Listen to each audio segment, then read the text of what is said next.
അന്നമ്മ കൊച്ചമ്മയെന്നും അമ്മച്ചിയെന്നും ചേർന്ന് നിന്നവർ സ്നേഹത്തോടെ വിളിച്ചിരുന്ന മിസ്സസ് കെ മാത്യു.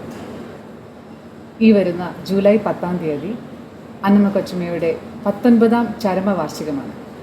ഏകദേശം 27ഓളം പാചക പുസ്തകങ്ങൾ അന്നമ്മ കൊച്ചമ്മ പ്രസിദ്ധീകരിച്ചിട്ടുണ്ട്. ഇതിൽ നിന്ന് തിരഞ്ഞെടുത്ത ഒരു ഡെസേർട്ട് വനിതാ പാചകം അന്നമ്മ കൊച്ചമ്മയുടെ സ്നേഹത്തിന് മുമ്പിൽ സമർപ്പിക്കുന്നു. അന്നമ്മ കൊച്ചമ്മയുടെ ഏറ്റവും favourite dessert all flavour mixed.